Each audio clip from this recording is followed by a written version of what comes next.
this and got off a bus every day coming to this place, God made me a chaplain. So, so I'm thankful, I'm grateful to God that He would use me in that, in the chaplaincy here, and I have the privilege to witness, to preach, to teach to people who were just like me. Some of my friends that were in the first branch of service would be turning me on to a drug called crack cocaine. And there was no controlling that. It controlled me. And it was really bad, and I came to Dallas, I was homeless, I was at 922, which was the other Union Gospel Mission before we moved here. And I knew I had a calling on my life, but I also had that monkey on my back. And so that was the time, that was my brokenness. I prayed, and as insane as I was, I still had God on my mind. And I said, that's where my help is going to come from. And God did not disappoint me. He helped me because I surrendered to Him. I said, Father, all I want to do is just live for You. From now, do Your will and not my own. I've been clean for 22 years.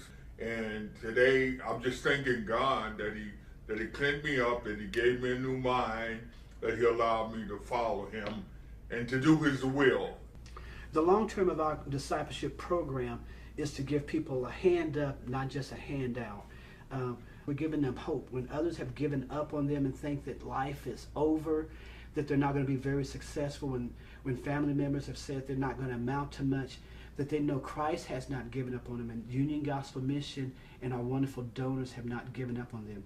So they'll actually go from being homeless, from being on the streets, from being under a bridge, to hopefully having their own job, being in a situation where they're moving into their own apartment and living life in a successful way themselves. I came straight out of prison, and I really didn't want to go back to my old neighborhood and get wrapped up in the same old things.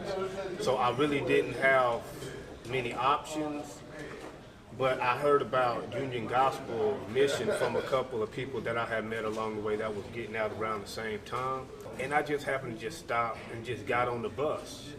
And when I got on the bus, I was just asking people, hey, do you know where it's at? Showing them the address to Union Gospel Mission. They're like, yeah, we going there right now.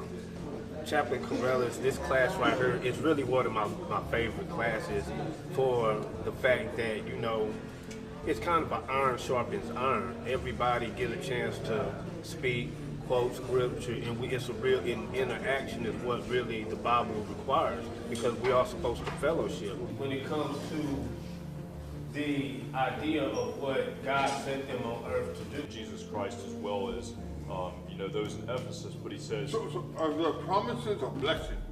I look at both. Because it says, but when everybody interact, it's kind of like that's when the Spirit starts moving. It's the interaction with the class, the interaction with the other chaplains, and just the discipleship. It's a beautiful spot to be. So since I've been here, I've really had a death of old dreams and a resurrection of new dreams. When you first, come here, you're kind of wondering, why am I here? Like, why have my circumstances led me to this position? And really, it just comes down to God has you here for a reason. If God is driving the car, future's looking good.